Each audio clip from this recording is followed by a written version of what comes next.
ओम नमः शिवाय। अब ज्वारी का पुनः जन्म हुआ। अपने अच्छे कर्मों की वजह से वह विरोचन राज्य का पुत्र हुआ। माता का नाम सुरुचि, व पिता का वृषपर्वा था और पिता जुआरी थे।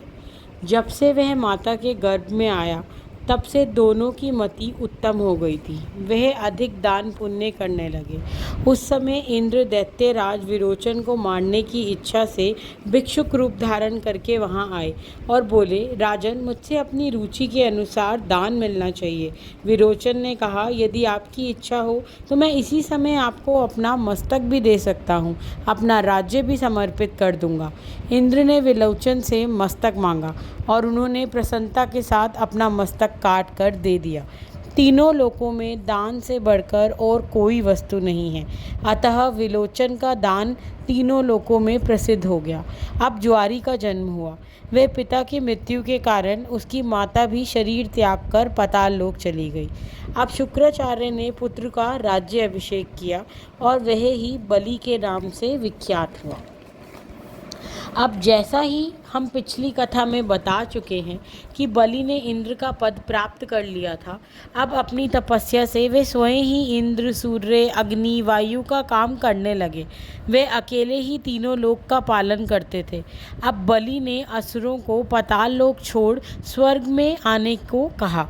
इस पर शुक्राचार्य ने उन्हें 100 अश्वमेध यज्ञों द्वारा अग्निदेव की आराधना करने को कहा कि भारतवर्ष में आपको अग्निदेव के लिए आराधना करनी होगी। अब बलि स्वर्ग लोक छोड़कर शुक्राचार्य व दैत्यों के साथ भूलोक आए। वहां पहुंचकर पृथ्वी लोक को जीतकर अनेक अश्वमेध द्वारा आराधना आरंभ की गई।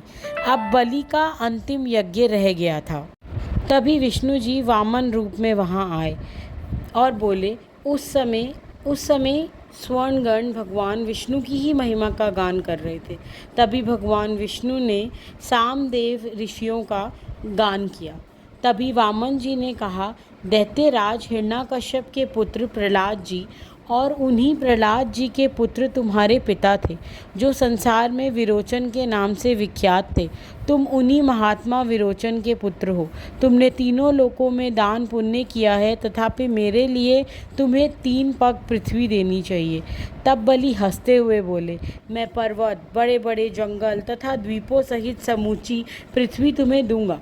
तब भगवान बोले, मेरे चलते समय 3 पगों से जितनी पृथ्वी मापी जाए उतनी ही पृथ्वी मुझे दीजिएगा। बलि मान गए। अब बलि ने वामन जी का पूजन किया। जो ही बलि दान देने स्वरूप आगे बढ़े, शुक्राचार्य ने उन्हें रोक दिया